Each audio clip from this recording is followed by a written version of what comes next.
सदैव वस्त्र पवित्र रखे, शरीर को पवित्र रखे।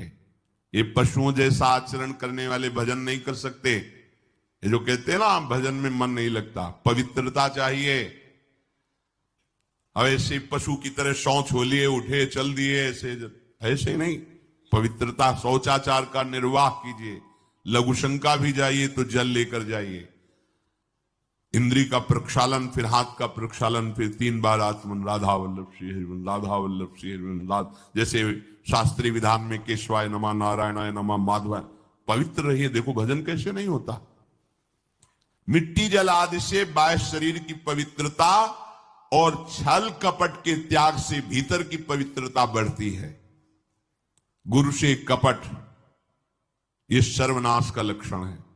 अगर तुम में कोई दोष है, गुरुदेव पूछ रहे हैं, तुमने ऐसा अक्षरशः जैसा हृदय में वैसा बोल दे जी, अब चाहे दंड दो चाहे क्षमा करो, ये आपका विषय, पर सत्य बात यह कि मेरे हृदय में ऐसी पाप वृत्ति थी, मैंने ऐसा किया या ऐसा करने का हमारे संकल्प बन रहा है। गुरु से कपट नहीं। अंदर कपट रखोगे, मन मलिन हो जाएगा, भाग जाओगे, माया घसीट ले जाएगी। जो गुरुदेव ने उपासना दी है उसी का केवल अनुष्ठान। समय का आपके पास और के लिए कहां समय है? प्रियाजू के सिवा हमारे पास समय कहां है? ऐसी दिनचर्या है, एक क्षण भी तो समय नहीं है, तो हम फिर और क्या अनुष्ठान करें? अपनी लाडली जू को हर समय देखते रहना है, दुलार करना है, नाम मंत्र वाणी जी का गायन, उन्हीं की सेवा में। गृहस्थी हैं तो जो व्यापार नौकरी उन्हीं के लिए समर्पित करें। इसके लिए बहुत सहन शक्ति चाहिए। ठंडी गर्मी, मान अपमान, निंदा स्तुति, परिवार वालों की अवहेलना, ये सब मिलेगा इनाम में। इसे सहो चुपचाप। इसके लिए रो मत। कैसे लोग हैं रो देते हैं, शरीर की प्रतिकूलता में रो देते हैं। अरे आंसू श्री जी के लिए, सिर्फ प्यार में रो श्री जी के, और सब दुख मुस्कुरा के सहना सीखो। मौनम, वाणी को बहुत संभालिए। नाम जप के लिए मौन बहुत आवश्यक है। अगर बार बार थोड़ी थोड़ी देर में बोलते रहेंगे तो एकाग्रता भंग होती रहेगी, नाम में मिठास नहीं अनुभव कर पाएंगे। कभी कभी ऐसा होता है ये जाम हो जाता है, बोलना भी चाहे तो नहीं बोल पाते, क्यों? क्रम टूट जाएगा। शाम के समय जैसे किसी से मिलना जुलना नहीं, तो तभी लोग पूछते मौन हो गया, तो फिर नहीं मौन नहीं, क्या बात, इशारे समझ लो जो काम, चलो। क्योंकि अगर निरंतर मंत्राकार वृत्ति तो बोलने की भी हिम्मत नहीं रह जाती। पर वहां तक पहुंचने के लिए वाणी का मौन आवश्यक है। मौन का मतलब ऊ करना नहीं है, आवश्यक हो तो शब्द बोल दो, नहीं अधिकतर मौन रहने की चेष्टा करो। जो आपको मार्ग मिला है, कई बार वर्णन किया है कि सत्संग में जो शब्द आपको लगते हैं तो डायरी में लिखना चाहिए, या याद कर लो, बाद में लिख लेना जाके। और अपने लिखे हुए सत्संग के वचनों को रोज स्वाध्याय करना चाहिए। अमुक तारीख के सत्संग में ये पॉइंट, और उनको बार बार, ऐसा नहीं कि आपको ही कह रहे हैं, जहां जहां संत मिले जो जो बोले उनके सामने तो लिखा पड़ी नहीं, पीछे हट के लिखना। 2 डायरी हैं, एक सन्यास की है, एक वैष्णव मार्ग। दोनों को, गुरुजनों की, महापुरुषों की वाणी को एकदम एकाग्रता से सुनाओ। जब अलग हटे तो सबसे पहला काम, इस तारीख को इस महापुरुष ने ये शब्द बोला, और उन्हीं का बार बार स्वाध्याय करना। क्योंकि सब शास्त्रों में कहां हम दौड़े घूमेंगे, महापुरुष जन सब शास्त्रों का सार बोलते, उसे लिख लिया। सरलता, आपका जीवन सरल होना चाहिए। छल कपट द्वंद, मुख में कुछ और, हृदय में कुछ और, आचरण में कुछ और, यह दुष्ट पुरुष का लक्षण है। उपासक का, शिष्य का लक्षण नहीं है। दुष्टता का त्याग करो। हृदय में कुछ और चल रहा है, वाणी से कुछ और बोल रहे हो, आचरण में कुछ और है, यह दुष्ट पुरुष का लक्षण है। साधु पुरुष का जो वाणी में वही, हृदय में वही, आचरण में है, तीनों की मिलान है, वही साधु है, वही उपासक है, वही भक्त है, जिसकी तीनों एक हो। वाणी से जो बोला वही हृदय में है, जो हृदय में वही आचरण में है। यहां वाणी से कुछ बोल रहे, हृदय में कुछ चल रहा है, आचरण कुछ और बता रहे, ये ठीक नहीं। सरलता का तात्पर्य है मन, वचन और कर्म, ये तीनों एक होने चाहिए। अहिंसा वाणी से शरीर से किसी को भी कष्ट ना पहुंचे, ऐसी अंदर धारणा रखो। वो अपने संकल्प विकल्प करके कष्ट भोगे, उसकी बात, हमारे द्वारा किसी को कष्ट ना पहुंचे, ये हमारी धारणा हो। सर्दी गर्मी सुख दुख आदि द्वंद्व हर्ष विषाद आदि जो है, इनको सहना सीखो। भगवान भी आदेश करते हैं, मात्रा स्पर्शास्तु कौन्ते शीतोष्ण सुख दुखदा आगमा पायनो अनित्यास्तास्तितिक्षस्व भारत। जो इनको सह जाता है वही परम पदवी को प्राप्त होता है। थोड़ी सी गर्मी आहा, थोड़ी सी सर्दी आहा, पूरे जीवन गर्मी। पैर की त्वचा ऐसी हो गई थी कि बबूल का कांटा टूट जाता था, घुसता नहीं था। जीवन में कभी पादुका ही नहीं, तो चमड़ी इतनी मोटी हो गई थी पैरों की। सर्दी गर्मी जैसा आप इसको, आप देखो यहां आप कौन सा स्वेटर पहनते हैं, जीवन में कभी नहीं।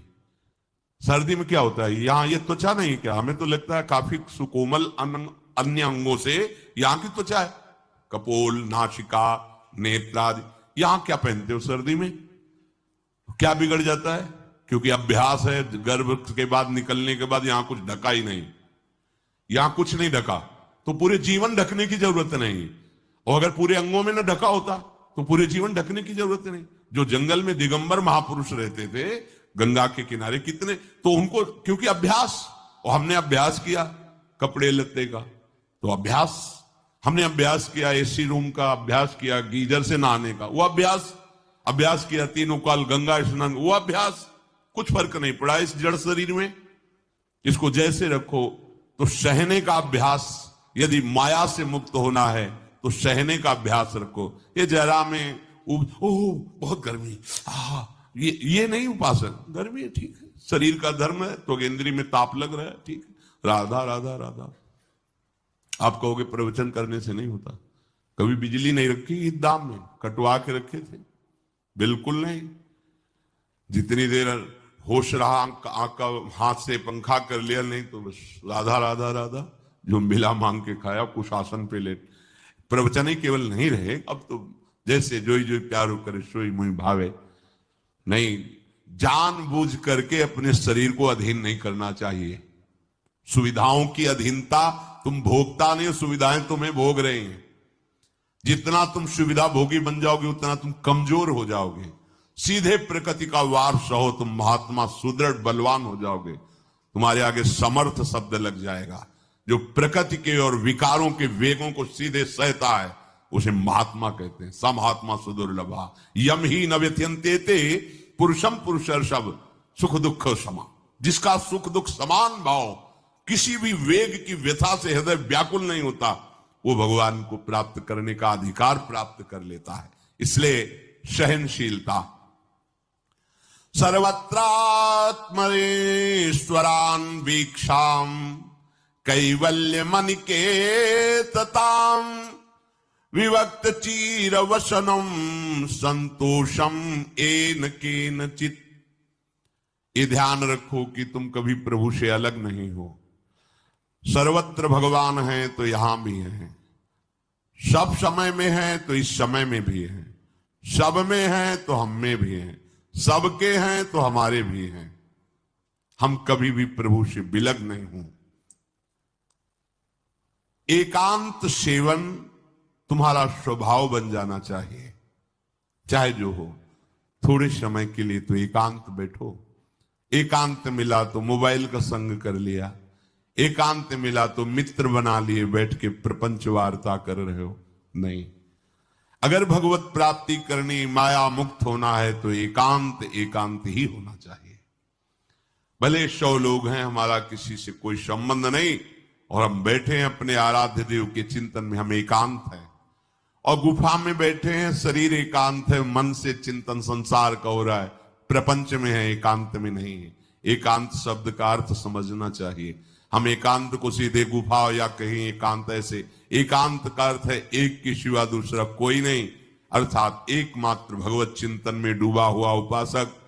बाजार में बैठा हुआ भी एकांत है, सभा में बैठा हुआ एकांत है, और प्रपंच का चिंतन करने वाला बंद कमरे में भी प्रपंची है, गुफा में भी प्रपंची है।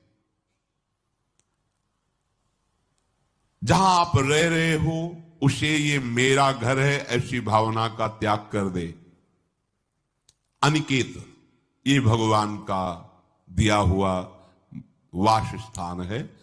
कुछ समय के लिए इसमें शरीर निर्वाह कर रहे हैं, ये भी छूटेगा और ये भी छूटेगा। जैसे स्टेशन में बैठा आदमी आराम से, पर वो बैठा इंतजार कर रहा है कि कब हमारी गाड़ी आवे और उस पर हम यात्रा करें। बस ऐसा ही कुछ स्टेशन जैसा विश्राम है।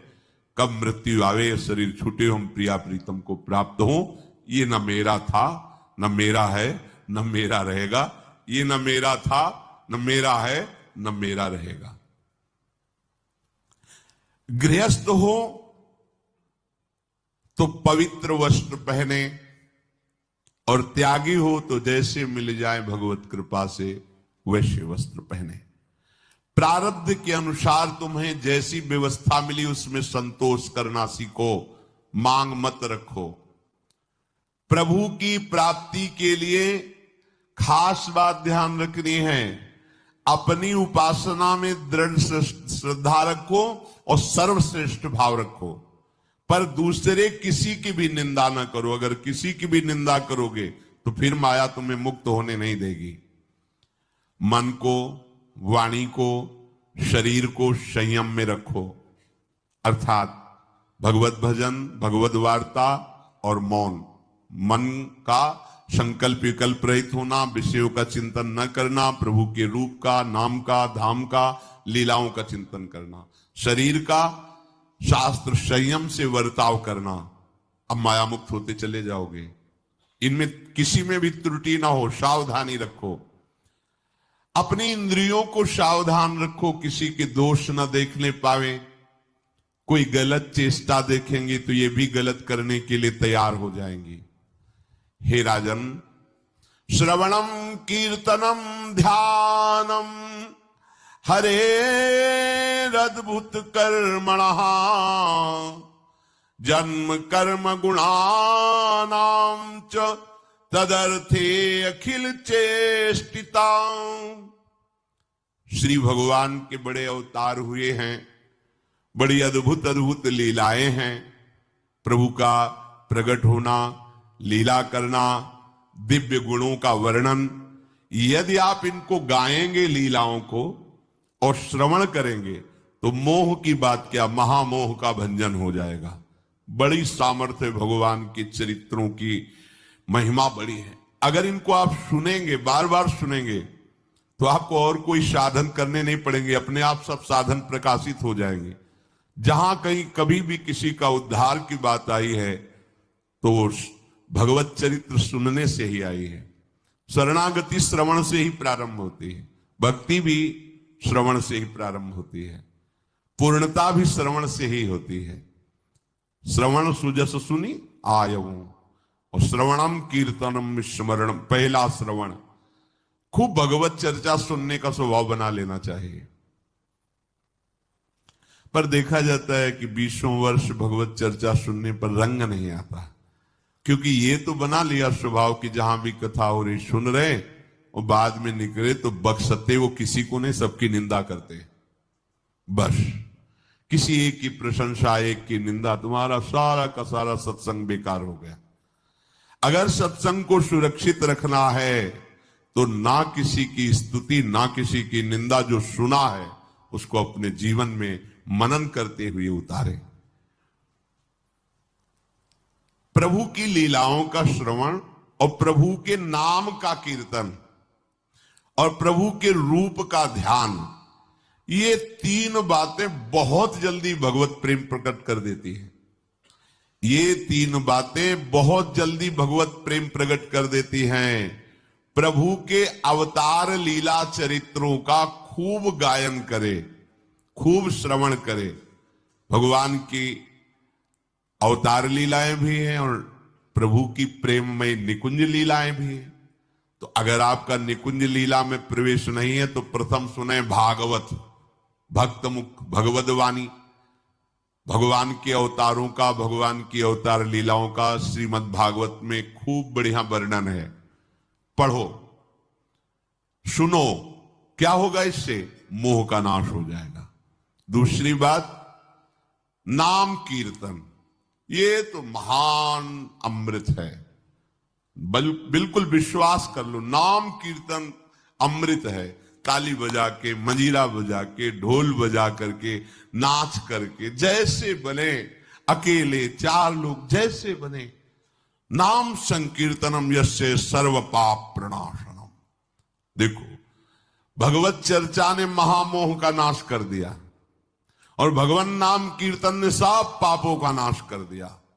नाम संकीर्तनम यस्य सर्व पाप, सर्व, पीछे बीच में जो भी जमा संचित कृप, सबको भस्म करने की सामर्थ्य नाम कीर्तन। ये जो राधा राधा आप बोलते हैं, बहुत अमृत है, बहुत अमृत। और प्रभु के रूप का ध्यान, ये तीन बातें बहुत जल्दी माया मुक्त कर देंगे, आपको भगवत प्राप्ति करा देंगे। प्रभु के रूप के ध्यान के लिए ही दिव्य श्यामा श्याम ने बिहारी जी का रूप धारण किया।